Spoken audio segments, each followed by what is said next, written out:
รายการต่อไปเป็นรายการพระไตรปิฎกลอยฟ้าดำเนินรายการโดยพระครูปริยัติยานุสาสตร์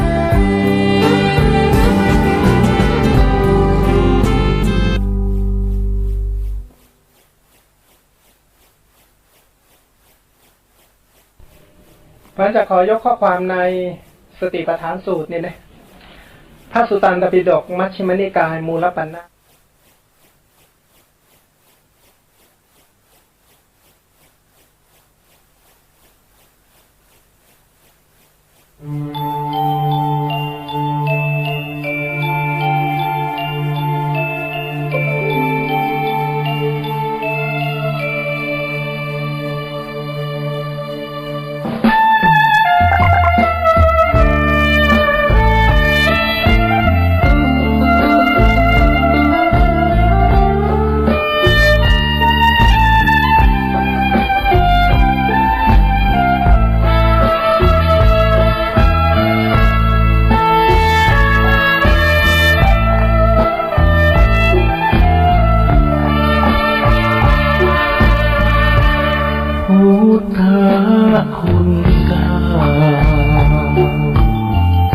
มาบอกมาเล่าฟังเป็นความรู้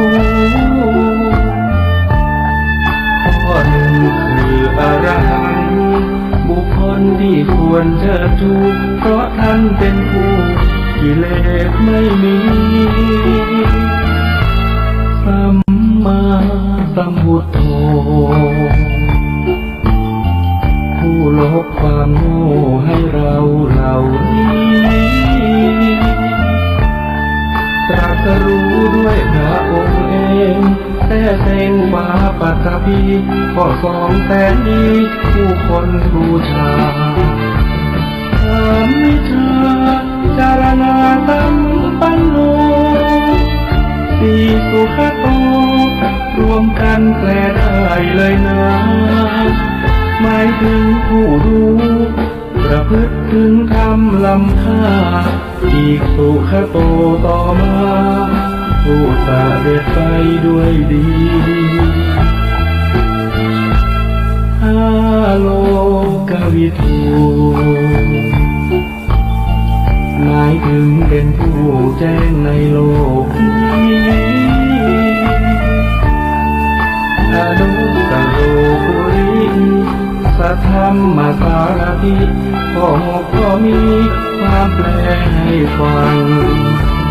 เป็นผู้ฝึกผู้สอนมนุษย์ได้ดีและก็ไม่มีผู้ใดเทียมเท่าสักครั้งข้อ7ศรัทธาเทว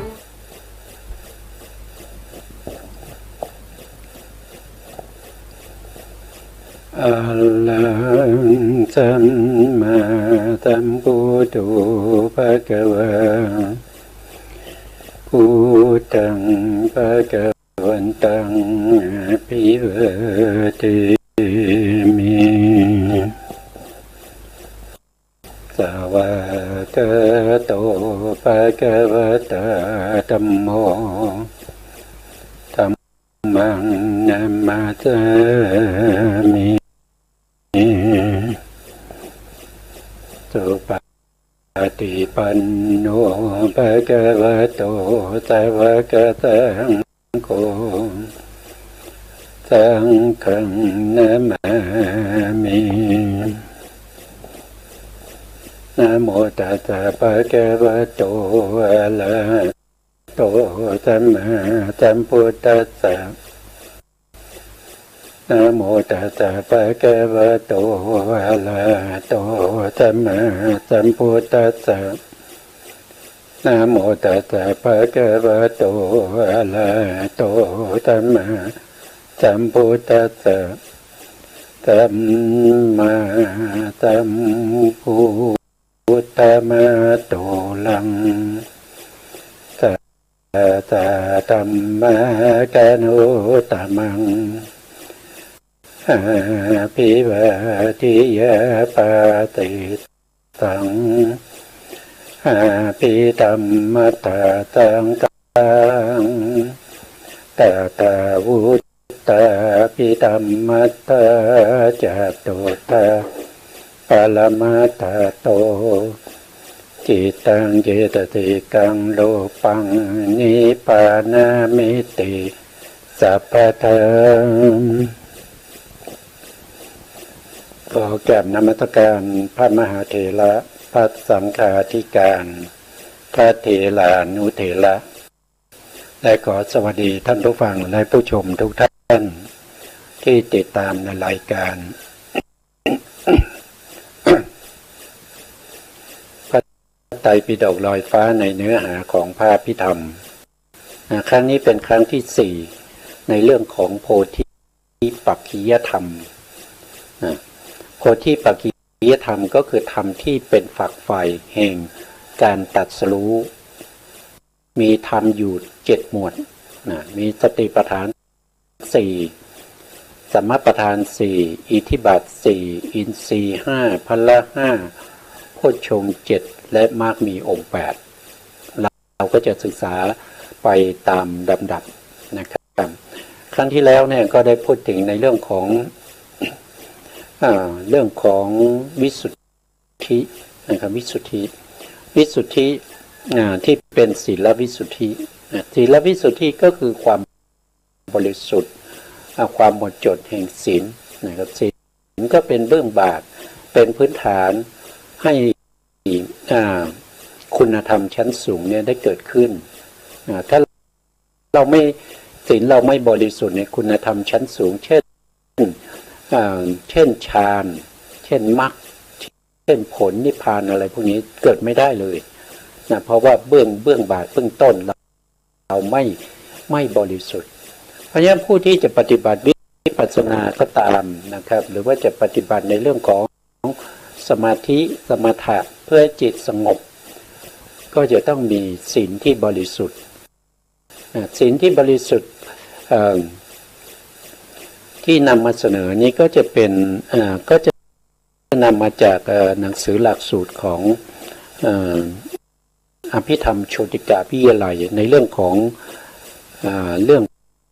งวิปัสสนากรรมฐานนะครับก็จะพูดถึงในเรื่องของศีลวิสุทธินะครับศีลวิสุทธิก็คือความบริสุทธิ์แห่งศีลนะครับครั้งที่แล้วเราได้พูดกันไปนะครับก็จะมีปาติโมกข์สังวรเนี่ยปาติโมกข์สังวรก็คือศีลที่สำรวมในปาติโมกข์ในปาติโมกข์ของฆราวาสก็คือศีล5นะครับศีล5เป็นศีลเป็นนิจจศีลคือศีลที่เราจะต้องรักษาเป็นประจำศีล5ถ้าเป็นอุบาสกอุบาสิกาก็จะเป็นศีล8อย่างเงี้ยนะถ้าเป็นสามเณรก็จะเป็นศีล10ถ้าเป็นพระภิกษุก็จะเป็น227ถ้าเป็นภิกษุณีก็311แต่ภิกษุณีปัจจุบันนี้ไม่มีนะขาดไปแล้วไม่มีนะศีลอันบริสุทธิ์นะครับข้อที่2ก็คือท่านได้พูดถึงเรื่องของอินทรีย์สังวรอินทรีย์สังวรก็คือการสำรวมในทวารทั้ง6เลยนะเมื่อเราเห็นแล้วเนี่ยเราจะทำยังไงจิตของเราจะเป็นกุศลถ้าจิตของเราเป็นอกุศลก็จะทำให้ศีลไม่บริสุทธิ์เมื่อเราได้ยินแล้วทำยังไงให้จิตของเราเนี่ยเป็นกุศลเมื่อเราได้กลิ่นแล้วทำยังไงให้จิตของเราเป็นกุศลเมื่อเราได้ลิ้มรสเราจะทำยังไงให้จิตของเราเป็นกุศลเมื่อเราสัมผัสถูกต้องเราจะทำยังไงให้จิตเป็นกุศลเมื่อเรานึกคิดต่างๆทำยังไงให้จิตเราเป็นกุศล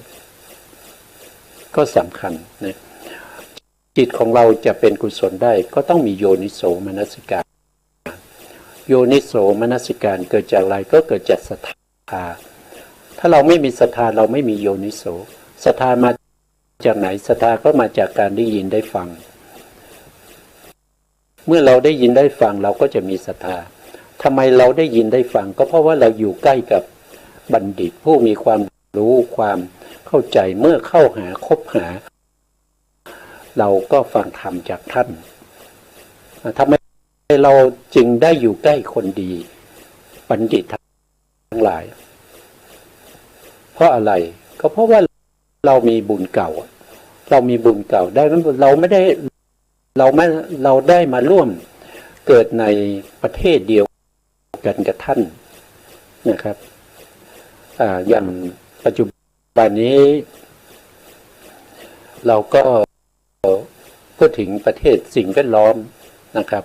สิ่งแวดล้อมที่เราได้สัมผัสที่เราเป็นอยู่เนี่ยอย่างเช่นพ่อแม่นะครับพ่อแม่เป็นสัมมาทิฏฐิหรือเปล่าเพื่อนฝูงเป็นสัมมาทิฏฐิหรือเปล่านะ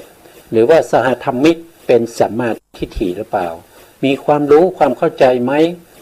นะเราคบหาคนที่เขามีความรู้ความเข้าใจเขาเป็นบุคคลที่ได้รับการอบรมมาที่ศีลที่จิตที่ปัญญาเขามีเขาทรงไว้ซึ่ง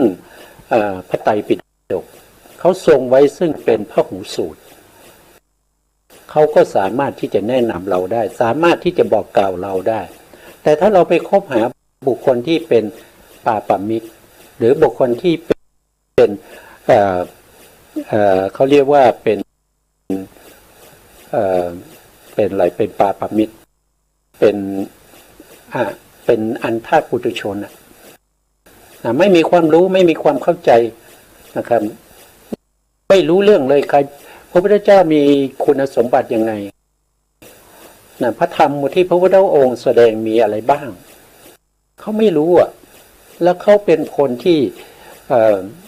ว่ายากสอนยากด้วยเราจะคบคนแบบนี้เหรอเมื่อเราคบคนแบบนี้เราก็จะต้องมีอัธยาศัยไปตามกับคนแบบนี้นั่นก็แสดงว่าเราคบหาปาปมิตรเราไม่ได้คบกัลยาณมิตรเราก็ไม่ได้ฟังธรรมเมื่อเราไม่ได้ฟังธรรมเราก็ไม่มีศรัทธาเมื่อเราไม่มีศรัทธาเราก็มีอโยนิโสมนสิการเมื่อมีอโยนิโสมนสิการก็จะทำให้ทุจริตทั้งสามของเราเนี่ยบริบูรณ์นะครับบริบูรณ์นะมันก็เกี่ยวกับเรื่องของเหตุเรื่องของปัจจัยเรื่องของสภาพสิ่งแวดล้อมต่างๆนะเพราะเรามีบุญเราถึงได้มาเกิดร่วมกับบุคคลที่เขามีเขาเป็นพหูสูตรเขาเป็นคนที่ได้รับการศึกษาเล่าเรียนมามากนะมีเป็นบัณฑิตนะพูดแต่เรื่องของธรรมเรื่องของ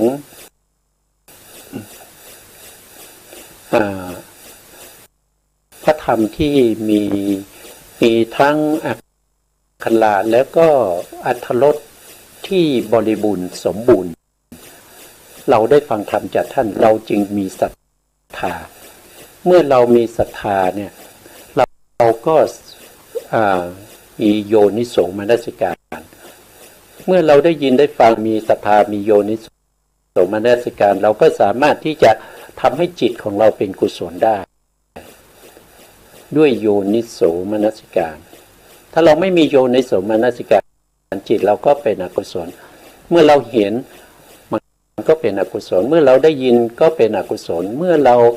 รู้กลิ่นก็เป็นอกุศลรู้รสก็เป็นอกุศลได้สัมผัสนึกคิดอะไรเป็นอกุศลหมดเพราะเราไม่มีโยนิโสมนสิการนี่ก็เป็นเรื่องที่เป็นเบื้องบาทแห่งการที่เราจะเข้าถึงวิปัสสนาหรือว่าจะเข้าถึงสมถะก็ตามนะเราไปดูในเนื้อหาที่เราจะพูดกันต่อไปนะครับ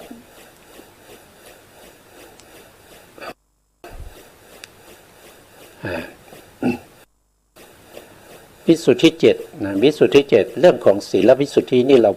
พูดไปเมื่อครั้งที่แล้วนะวันนี้เราก็มาขึ้นในส่วนที่สองก็คือเรื่องของจิตตวิสุทธินะจิตตวิสุทธิก็คือความบริสุทธิ์หมดความหมดจดแห่งจิตนะครับคือฝึกอบรมจิตจนบังเกิดสมาธิพอเป็นบาทพอเป็นบาทเป็นฐานแห่งวิปัสสนานะวิสุทธิมรรคนะว่าได้แก่สมาบัติ8นะครับจิตตวิสุทธินี่คือได้แก่สมาบัติ8สมาบัติ8นี้ก็คือได้แก่อะไรก็คือได้แก่ฌานนั่นเองก็คือปฐมฌานทุติยฌานตติยฌานจตุทัชฌานนะหรือในเห็นภาพพิธรรมก็จะเป็นปัญจมฌานนะปัญจมฌานก็จะมีทั้งที่เป็นอรูปฌานด้วยรวมกันทั้งหมดก็จะมีอยู่8นะพร้อมด้วยนะถ้าตรงที่เป็นสมาบัตินี้จะเป็นอัปปนาฌานนะครับเป็นอัปปนาสมาธินะพร้อมด้วยอุปจาระนะอุปจาระก็คือเป็นสมาธิที่ใกล้ที่จะเข้าฌาน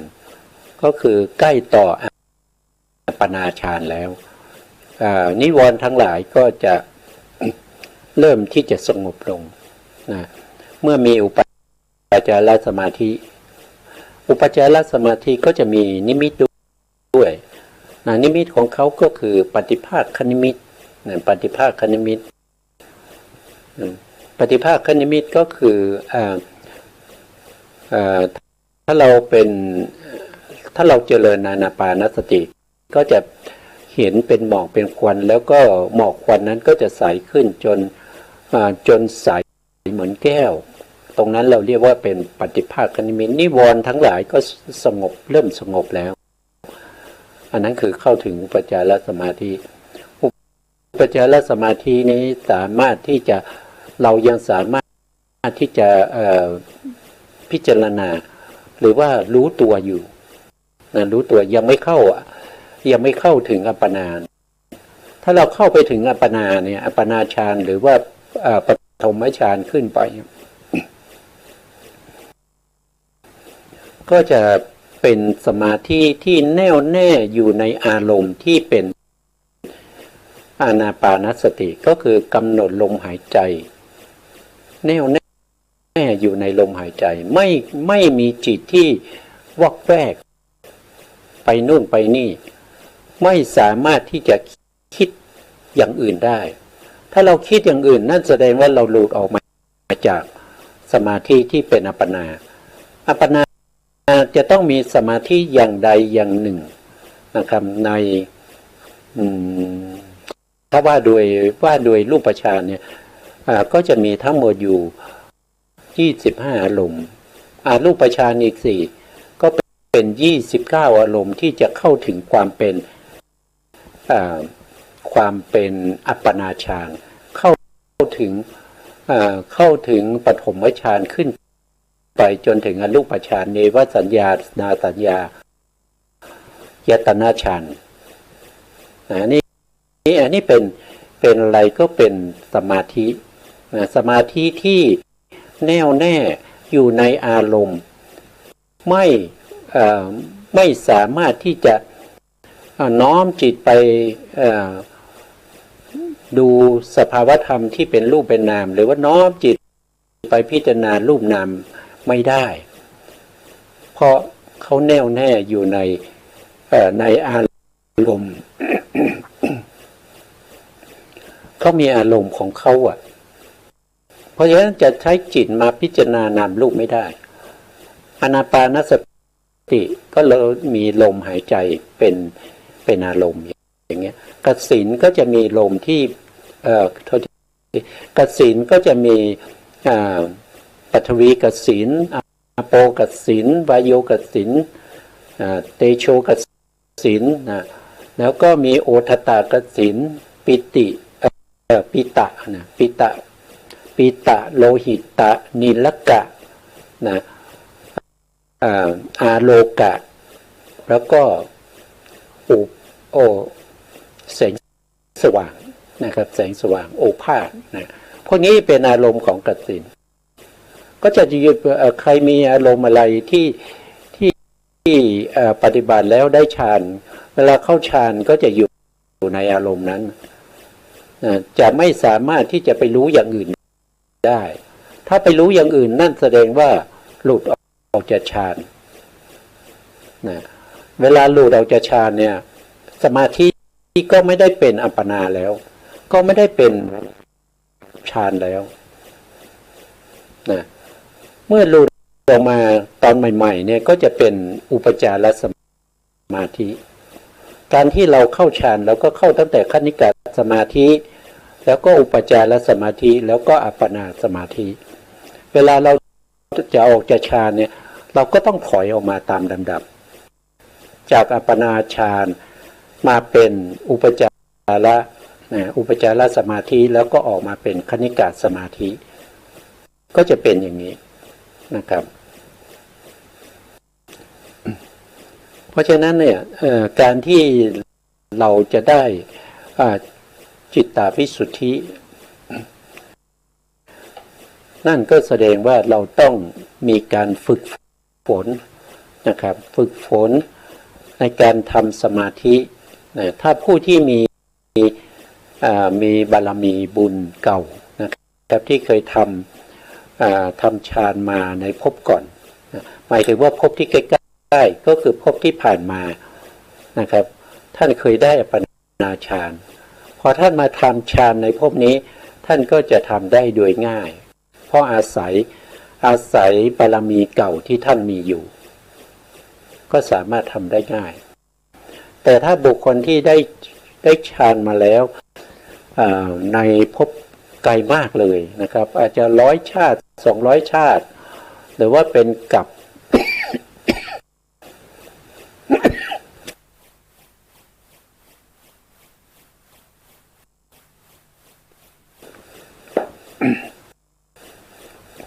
หรือว่าเป็นมหากาพย์อย่างเงี้ยมันก็ต้องทำด้วยความลำบากเพราะว่าช่วงระยะเวลาที่เราทิ้งไปเนี่ยมันทิ้งไปนานแล้วก็ประกอบกับว่าปฏิสนธิของเราเนี่ยที่เราได้มาตั้งแต่ครั้งแรกที่มาเกิดเป็นมนุษย์เนี่ยเราได้จิตประเภทไหนที่ทำหน้าที่ปฏิสนธิถ้าเราได้จิตประเภทที่เป็นติเหตุกะก็คือเหตุ3มีปัญญาประกอบด้วยในปฏิสนธิจิตเราก็ใช้ความเพียรใช้ความพยายามในการที่จะทำสมาธิเราก็สามารถที่จะทำได้แต่ถ้าเราได้ปฏิสนธิที่ไม่ประกอบด้วยปัญญาที่เราเรียกว่าเป็นทวิเหตุกะปฏิสนธิเนี่ยอันนี้ไม่มีโอกาสเลยนะครับไม่มีโอกาสที่จะได้ฌานไม่มีโอกาสที่จะได้อุปจารสมาธิไม่มีโอกาสที่จะได้มรรคได้ผลได้นิพพานเพราะว่าจิตพื้นฐานที่เป็นปฏิสนธิแล้วก็มาทำหน้าที่ภวังคจิตเนี่ยไม่ประกอบด้วยปัญญาเราก็ไม่มีโอกาสที่จะได้ปัปปนาฌานหรือว่าอุปจารสมาธิก็ไม่ได้นะครับไม่ได้ก็ขึ้นอยู่กับหลายอย่างนะครับขึ้นอยู่กับหลายอย่างการที่เราได้ปฏิสนธิที่เป็นติเหตุกะนั่นก็แสดงว่าเรามีบุญเก่านะครับมีบุญเก่าที่ส่งผลมาในภพนี้เราจึงได้เกิดมาเป็นบุคคลที่เป็นติเหตุกะปุถุชนถ้าเราบุญเราไม่เพียงพอเนี่ยเราก็เป็นทวิเหตุกะปุถุชนอันนี้ก็มีอวัยวะมีทุกอย่างสมบูรณ์แต่พื้นฐานเราไม่ได้ประกอบด้วยปัญญา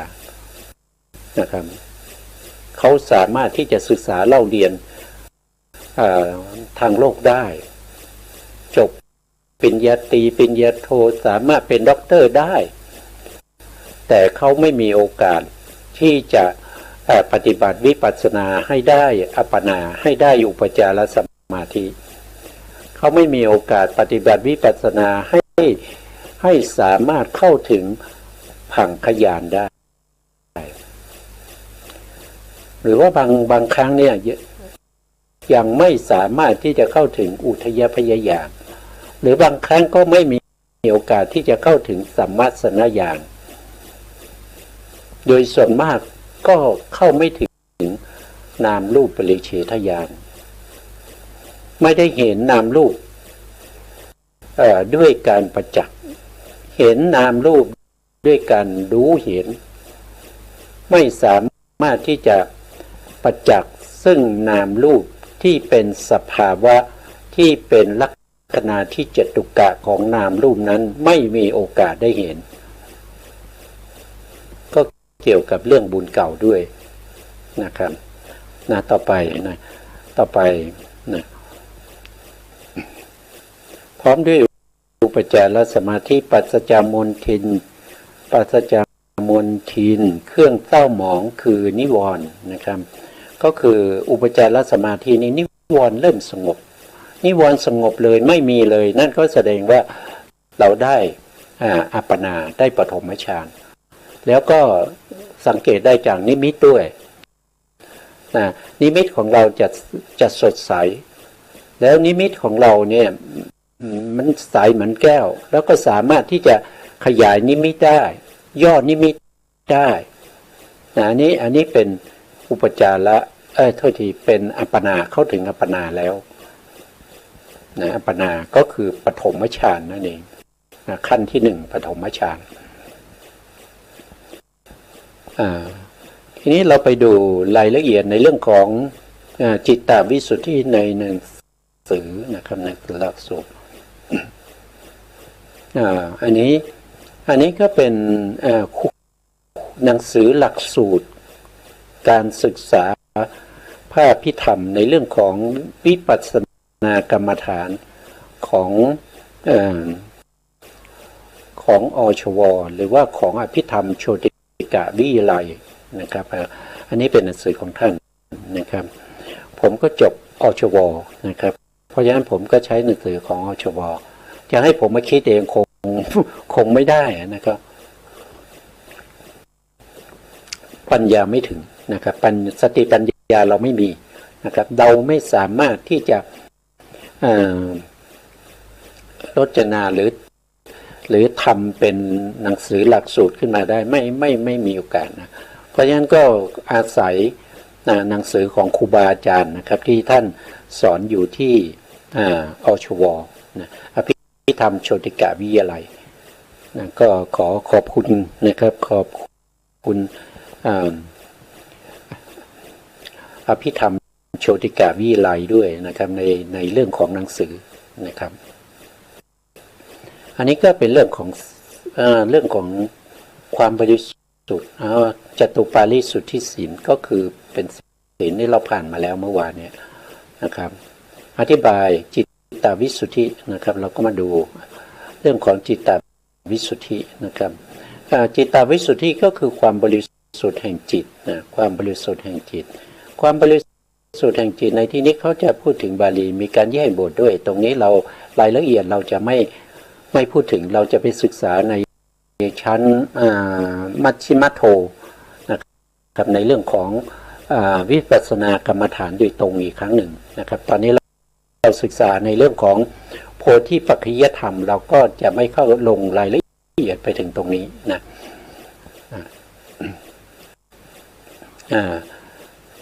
ตรงนี้มีวัจนถาด้วยนะครับเราก็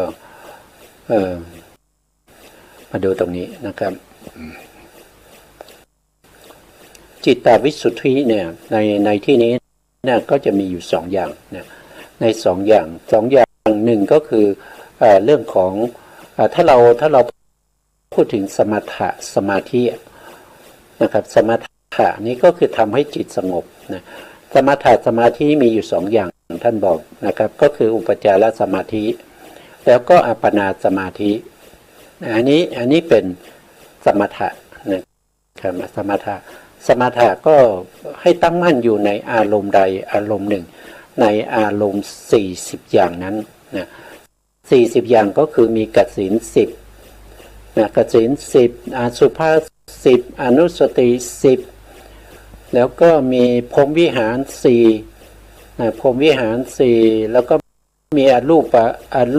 รูปฌานอีก4แล้วก็มีอะไรอีกอะครบหรือยังนะ38แล้วนะ38แล้วก็จะมีจตุธาตุวัฏฐานอีกหนึ่งนะครับแล้วก็อาหารเลปฏิกูลสัญญาอีกหนึ่งรวมก็จะเป็น40อารมณ์สามารถทำให้ได้อุปจารสมาธิบางอย่างได้แค่อุปจารสมาธินะบางอย่างก็สามารถได้ทั้งอุปจารสมาธิแล้วก็อัปปนาสมาธิแล้วก็บางอย่างก็เข้าถึงปัญจมฌานเข้าถึงอรูปฌานด้วยแต่บางอย่างก็เข้าไม่ถึงนะครับก็ขึ้นอันนี้เราก็จะไปศึกษารายละเอียดอีกทีหนึ่งในเรื่องของสมถกรรมฐานนะในชั้นมัชฌิมโถนะสองก็คือจิตตวิสุทธิประเภทที่เกี่ยวข้องกับเรื่องของวิปัสสนานะครับวิปัสสนาเขาใช้วิปัสสนาโดยตรงเนี่ยโดยไม่ผ่านเรื่องของฌานเนี่ยเขาจะใช้คณิกะสมาธินะครับก็คือวิปัสสนาคณิกะสมาธิได้แก่คณิกะสมาธินะเพราะฉะนั้นสมาธิหรือจิตตวิสุทธิในที่นี้เราก็จะได้อยู่3อย่างหนึ่งก็คือประเภทที่เป็นคณิกะสมาธินะสูงขึ้นไปหน่อยก็จะเป็นอุปจารสมาธิสูงขึ้นไปอีกก็จะเป็นอัปปนานะครับว่าอัปปนาสมาธิเพราะฉะนั้นสมาธิก็จะมีอยู่3ระดับด้วยกันนะ3ระดับนะ3ระดับต่อไปนะครับสมาธิโดยประเภท3อย่างนะครับคณิกะสมาธิอุปจารสมาธิอัปปนาสมาธิอุปจารสมาธิและอัปปนาสมาธิชื่อว่าจิตตวิสุทธินะครับชื่อว่าจิตตวิสุทธินะในที่นี้ท่านมุ่งหมายเอาเฉพาะในส่วนที่เป็นอุปจารสมาธิแล้วก็อัปปนาสมาธิเป็นจิตตวิสุทธิ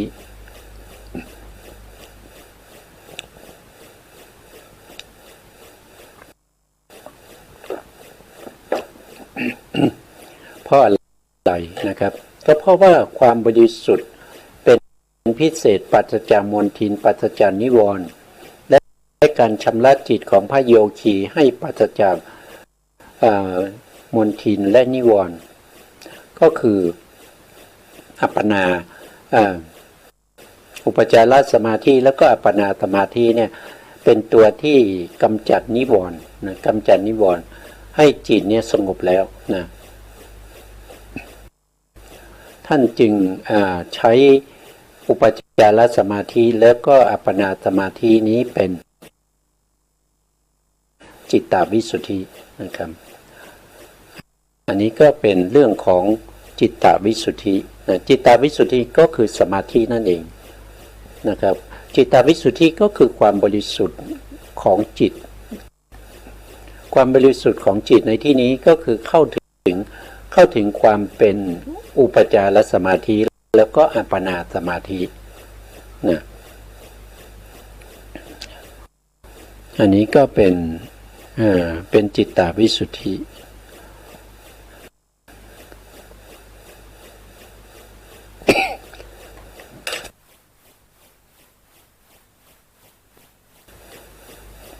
นะครับต่อไปเราก็จะพูดถึงในเรื่องของ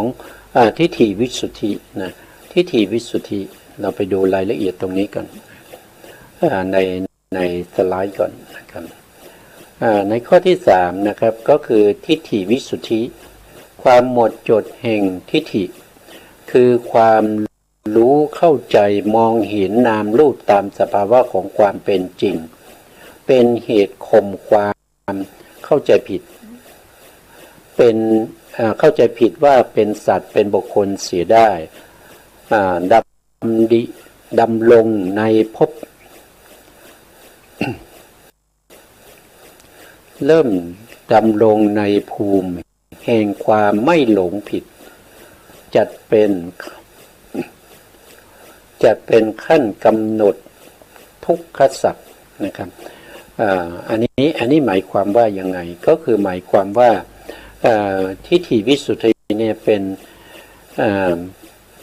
นความบริสุทธิ์ในการเห็นสภาวะตามความเป็นจริง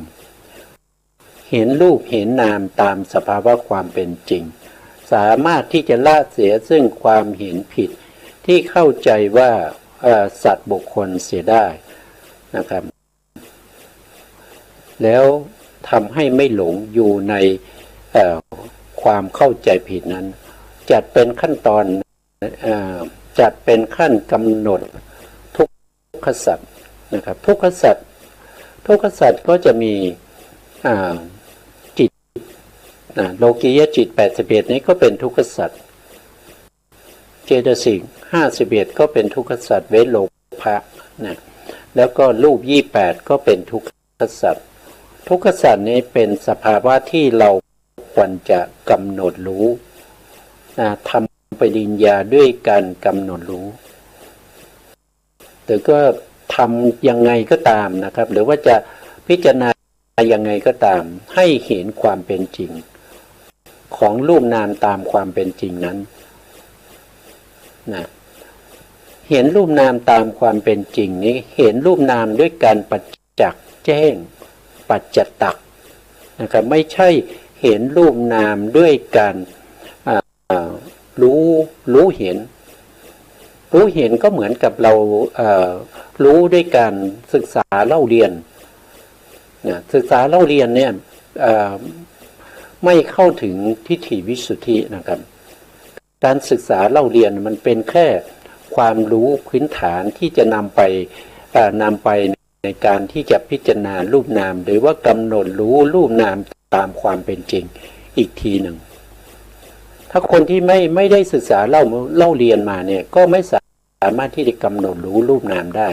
ไม่สามารถที่จะพิจารณารูปนามโดยความเป็นรูปเป็นนามได้อาจจะเข้าใจผิดได้นะครับเพราะฉะนั้นพื้นฐานเราก็จะต้องมีสัจจญาณสัจจญาณคือการศึกษาเล่าเรียนให้รู้ให้เข้าใจถึงสิ่งเหล่านี้ว่าสิ่งเหล่านี้เป็นรูปธรรมเป็นนามธรรมรูปธรรมนี้มีลักษณะอย่างไรมีลักษณะที่เจตุกะอย่างไรนะลักษณะที่จตุกะของวัตถุธรรม72ประการนะครับที่เป็นไปในสังสารวัฏที่เป็นไปในวัฏฏะสงสารอย่างเช่นนะในร่างกายของเราเนี่ยประกอบด้วยว่าโดยใหญ่ๆเนี่ยก็จะมีธาตุอยู่4อย่างด้วยกันนะที่เราเรียกว่าเป็นมหาภูตรูปทั้ง4อันนี้เป็นธาตุใหญ่เป็นธาตุที่เป็นที่ตั้งของอุปัฏฐัยรูปคือรูปที่อาศัยมหาภูตรูปเกิดขึ้นเพราะฉะนั้นมหาภูตรูปทั้ง4นี้เป็นรูปใหญ่นะครับที่มีอยู่ในร่างกายของเราอย่างเช่นธาตุดินอย่างเนี้ยปฐวีธาตุนะครับปฐวีธาตุเนี่ยมีลักษณะอย่างไรเราก็ต้องรู้ใช่ไหมครับปฐวีธาตุมีลักษณะของความปรากฏถึงความแข็งกับความอ่อนความแข็งกับความอ่อนเนี่ยเรารู้ชัดแล้วยังเราได้เห็นด้วยการประจักษ์แจ้งแล้วยังลักษณะของปฐวีธาตุลักษณะของอาโปธาตุลักษณะของเตโชธาตุลักษณะของวายโยธาตุเนี่ยเรารู้ชัดแล้วยังเรารู้เห็นตามความเป็นจริงที่เขาเป็นแล้วยังหรือว่าเรารู้เห็นเฉพาะในที่เราศึกษามาเรารู้ได้ด้วยการศึกษาเท่านั้นหรือว่าเรารู้เห็นด้วยการไปประจักษ์แจ้งในลักษณะของธาตุเหล่านี้ เนี่ยมันก็จะเป็นแนวทางที่จะนำเราไปสู่ความเห็นที่ถูกต้องนะครับความเห็นที่หมดจดความเห็นที่ละประเภทที่เป็นทิฏฐิได้แต่ถ้าเราไม่รู้อย่างนี้เนี่ยเราไม่สามารถจะเข้าถึงรูปนามได้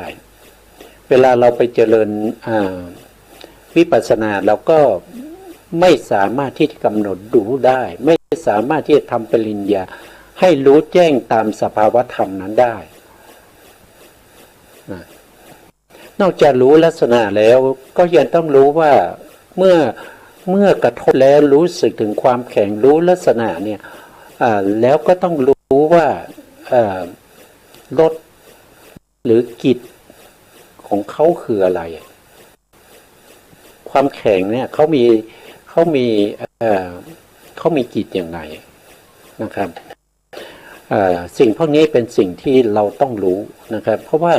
มันเป็นพื้นฐานของการที่เราจะปฏิบัติวิปัสสนาเดี๋ยวผมหาลักษณะที่จตุกะนิดหนึ่งนะครับว่า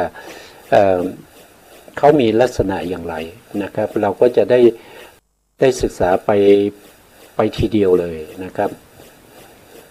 เราก็มาดูลักษณะที่จตุกะนะครับลักษณะที่จตุกะลักษณะที่จตุกะนะครับอันนี้ก็แล้วก็เดี๋ยวผมก็เลื่อนอันนี้คือผัสสะนะครับอัญญสมานะนะครับสัญญาเจตนา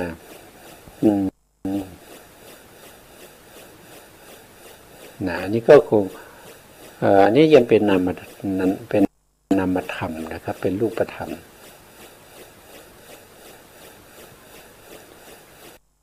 ก็อยู่ท้ายๆนะโทสะ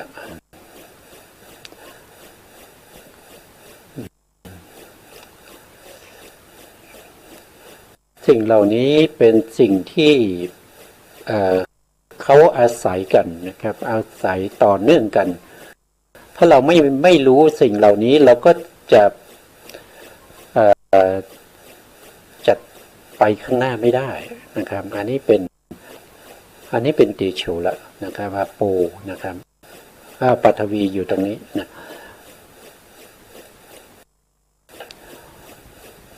นะครับอันนี้คือลักษณะที่จตุกะ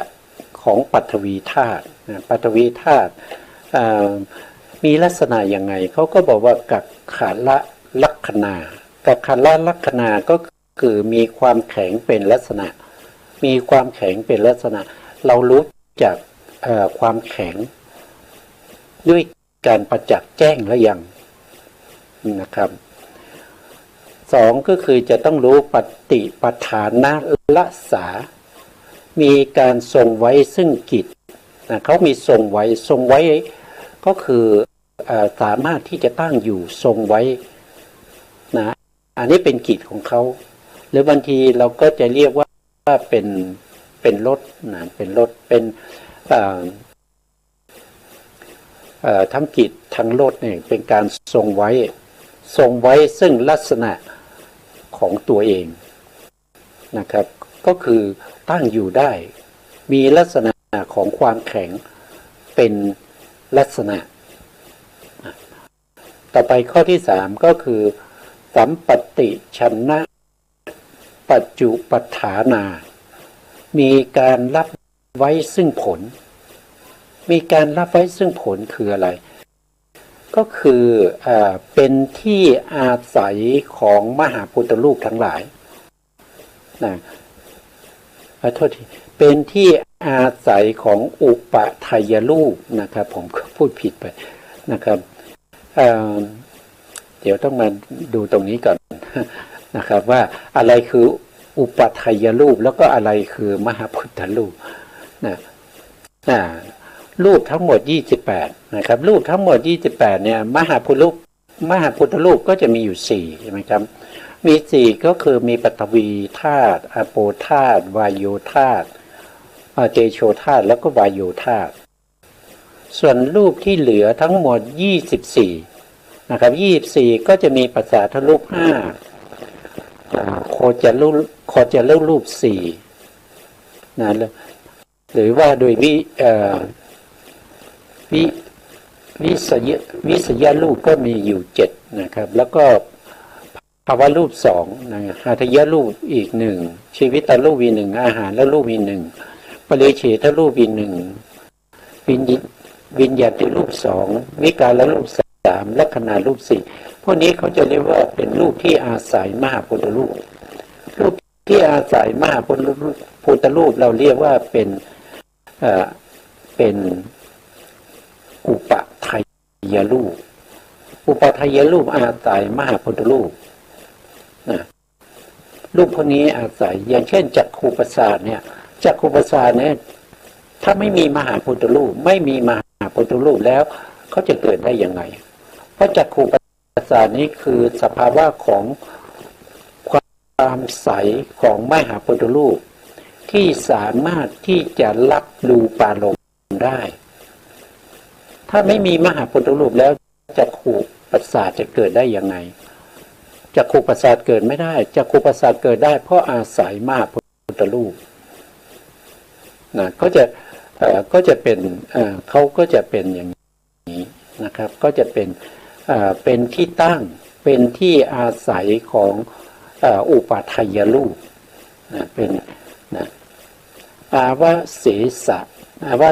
สะธาตุตยปทัฏฐานามีธาตุ3เป็นเหตุใกล้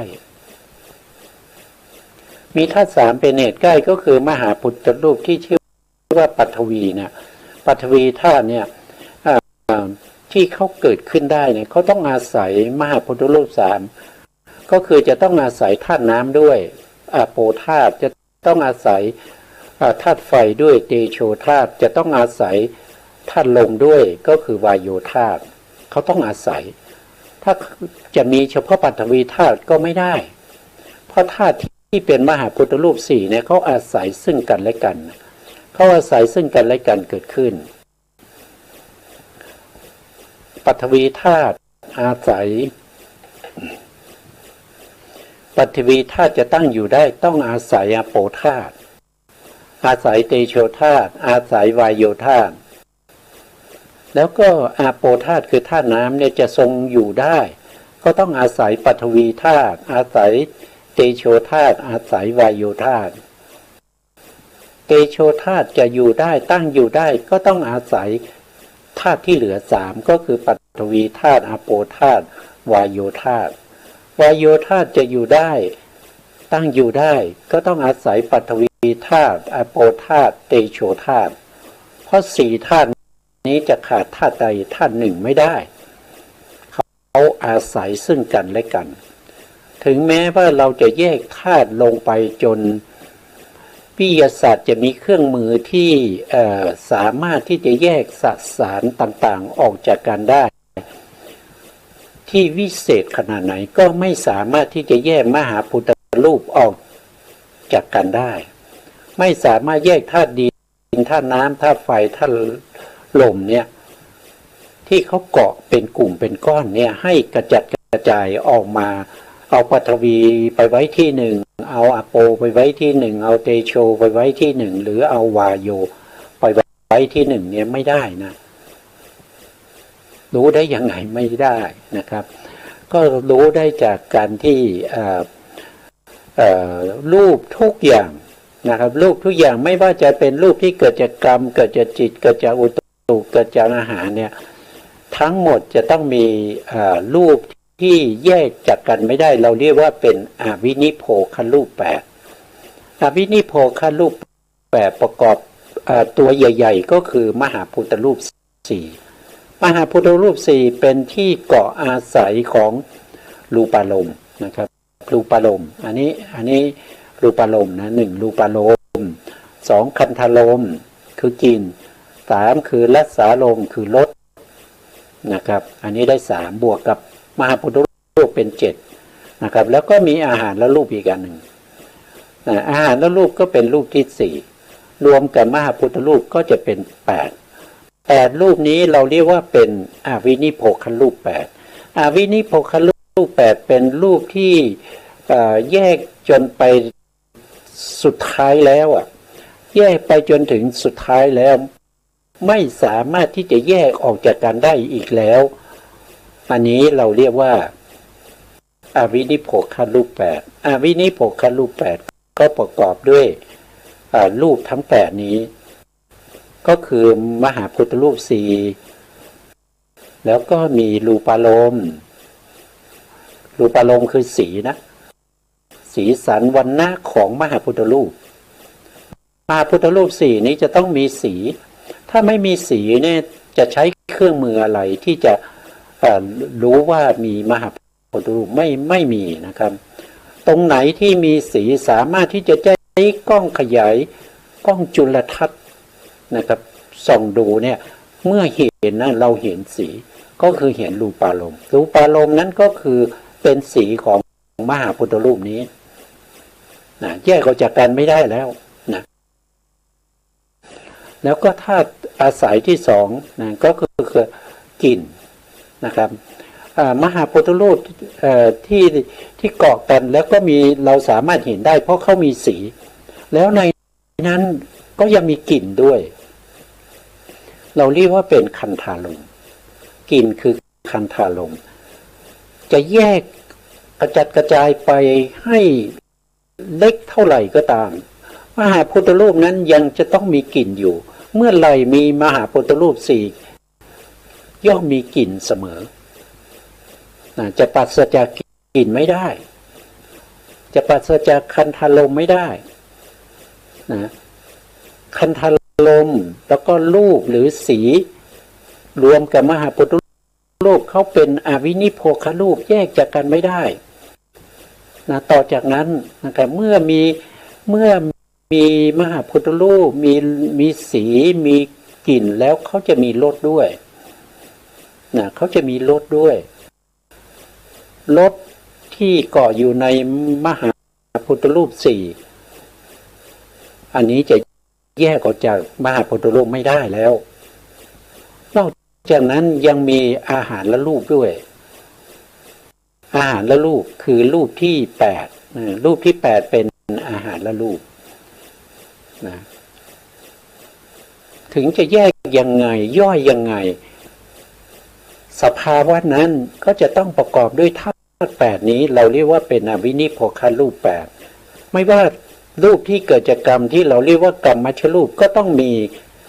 อวินิโพครูปแปดนี้เป็นพื้นฐานเป็นหลักของรูปที่เป็นกรรมมัชรูปรูปที่เป็นจิตตชรูปก็จะต้องมีอวินิโพครูปแปดนี้เป็นพื้นฐานนะเป็นพื้นฐานอยู่แล้วนะรูปที่เกิดจากอุตุก็จะต้องมีอวินิโพครูปแปดเป็นพื้นฐานรูปที่เป็นอาหารและรูปที่เรากลืนกินเข้าไปเป็นคำๆที่เป็นกัพพลีกับอาหารก็จะต้องมีอวินิโพครูปแปดนี้อยู่เสมอนะอันนี้เป็นลักษณะของรูปที่เล็กที่สุดแยกไปจนไม่สามารถแยกได้แล้วนะเราจะเรียกว่าเป็นอวินิโพครูปแปดในอวินิโพครูปแปดเขาก็บอกแล้วว่าแปดนั้นก็คือได้แก่อะไรธาตุดินหนึ่งคือธาตุดินก็คือปฐวีสองคือธาตุน้ำอาโปสามธาตุไฟเตโชสี่คือธาตุลมวายโยห้าคือรูปนี้ในที่นี้ก็คือสีนั่นเองรูปารมณ์นะรูปารมณ์นะแล้วก็จะต้องมีกลิ่นด้วยคันธารมณ์จะต้องมีรสด้วยรัสสาลมจะต้องมีอาหารด้วยอาหารและรูปด้วยอยู่ในกลุ่มของเขานะก็จะเป็นอันนี้เป็นรูปพื้นฐานนะเราต้องรู้อย่างนี้นะครับถึงแม้ว่าเรารู้เรื่องพวกนี้แล้วเนี่ยเราก็จะทำยังไงให้เราได้ประจักษ์แจ้งเห็น ตามความเป็นจริงของรูป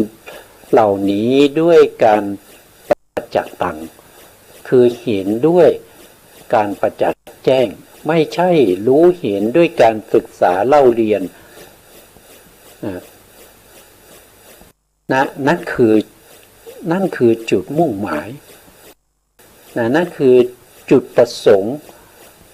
ที่จะทำให้เราเข้าถึงสภาวะของความเป็นรูปได้ปฐวีมีลักษณะของความแข็งนะกัคคะลักษณะมีความแข็งเป็นลักษณะแล้วก็มีปฏิฐานะละสาก็คือมีการทรงไว้เป็นกิจหรือเป็นลดเป็นลดก็ได้เป็นกิจก็ได้ตรงนี้บาลีเขาบอกว่าเป็นลดแต่คำแปลมาเป็นกิจก็ได้ทั้งกิจแล้วก็ลดก็อันเดียวกันนะครับทรงไว้เนี่ยเราจะรู้ได้ยังไง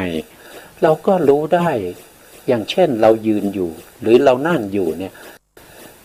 เราจะรู้สึกถึงการทรงไว้ของรูปได้การที่เรายืนอยู่นิ่งๆแล้วทรงใจไปดูนะครับไปดูถึงสภาวะของรูปที่เขาทรงอยู่เขาทรงตั้งอยู่เขายืนอยู่เป็นรูปที่ยืนอยู่อย่างเงี้ยเราก็รู้สึกได้ถึงการทรงอยู่เป็นหน้าที่เป็นกิจของปฐวี ที่เขาทำให้ต้องทรงอยู่อย่างนี้อันนี้เป็นกิจของมหาพุทธรูปนะครับมหาพุทธรูปทั้งสี่เลย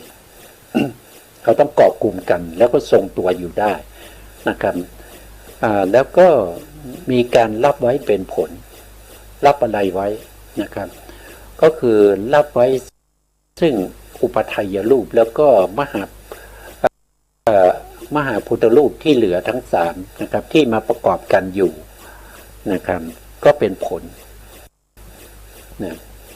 แล้วมหาพุทธรูปนั้นก็ยังมหาพุทธรูปที่เหลือสามนั้นก็ยังเป็นเหตุใกล้ให้เกิดปฐวีธาตุด้วยนะถ้าไม่มีธาตุทั้งสามก็คือไม่มีอาโปไม่มีเตโชวายโยเนี่ยมหาปฐวีธาตุก็มีไม่ได้เกิดไม่ได้อันนี้เป็นลักษณะเป็นลัคนาที่จตุกะนะครับต่อไปนะครับต่อไปในส่วนที่เป็นอาโปนะเป็นอาโปก็จะมีลักษณะยังไงนะครับก็จะมีปักฆะลัคนามีการไหลเป็นลักษณะนะครับเมื่อปฐวีปฐวีธาตุนี้มันน้อยนะแต่ธาตุที่เป็นอาโปธาตุมากมันก็จะไปเกิดการไหลไปนะครับเกิดการไหลได้แล้วเขายังมีลักษณะนอกจากไหลแล้วเขายังมีลักษณะเกาะกลุ่มด้วยเกาะกลุ่มก็คือการที่ทำให้มหาพุทธรูปและก็อุปาทายรูปที่เป็นอวินิโพครูปแปดเนี่ยเกาะติดกันนะครับเกาะติดกันด้วยอาโปอาโปนี้จะเป็นลักษณะเอิบอาบเกาะกลุ่มแล้วก็ไหลเขาจะเป็นลักษณะอย่างนี้นะไอ้การไหลเนี่ยเรารู้ได้ทางใจเราไม่สามารถที่จะรู้ได้ด้วยตานะครับตาที่เราเห็นเฉพาะสีนะเราไม่ได้เห็นการไหลนะเราเห็นสีนะเราเห็นสีแล้วก็การที่เราได้ยินเสียงก็ไม่ใช่อาโปนะเสียงที่น้ำตกที่เราได้ยินเสียงของน้ำตกเนี่ยเราเข้าใจว่าเป็นน้ำตกเนี่ยเสียงนั้นน่ะมันเป็นเขาเรียกว่าเป็นอุตุนะเป็นอุตุเสียงนั้นเกิดจากอุตุไม่ใช่เสียงของอาโปนะเกิดจากอุตุชลูปนะอุตุชลูปไม่ใช่เสียงของอาโปนะแล้วก็ลดนะครับ เสียงกลิ่นนะครับกลิ่นนี่มีนะครับกลิ่นมีนะกลิ่นมีนะกลิ่นมีรสมีสิ่งมีได้นะครับแต่เสียงเนี่ยเสียงนี่มีไม่ได้นะครับเสียงนี่มีไม่ได้เขาไม่ได้เป็นเสียงอะโปไม่ได้เป็นเสียงปฐวีไม่ใช่เสียงนะปฐวีคือลักษณะแข็งอะโปคือลักษณะของการไหลนะต่อไปนะครับพายุหันนะรักษาทำให้รูปที่เกิดร่วมกันด้วยมีความเจริญเป็นกิจนะครับอันนี้ก็เป็นลักษณะของคล้ายๆเป็นอายุหันนะเนี่ยก็คือการประมวลมานะครับก็ทำให้เจริญขึ้นทำให้เกาะกลุ่มกันได้มากขึ้นอย่างนี้นะครับเป็นกิจนะต่อไปก็คือสังคหะปัจจุปฐานามีการเกาะกลุ่มรูปที่เกิดร่วมกันเป็นผลนี่ก็ปรากฏชัดเจนแล้วเกาะกลุ่มกันนี่เขาเกาะกลุ่มกันนี้เป็นผลของอะโปเป็นผลของอะโปแล้วก็อาวเสสะธาตุตนะ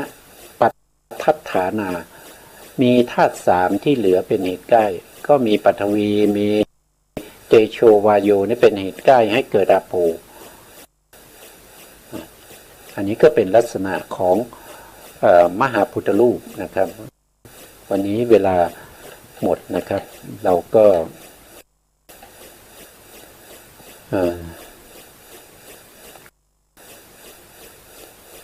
จะคืนเวลาให้ฐานี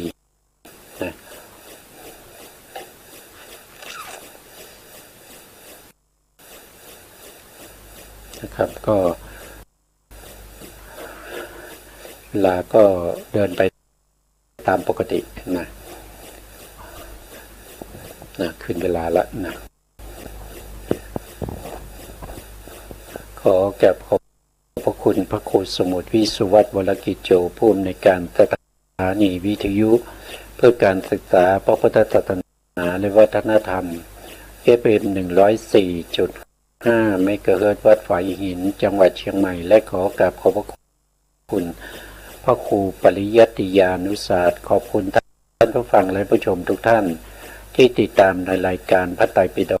กลอยฟ้าในเนื้อหาของพระอภิธรรมพบกันใหม่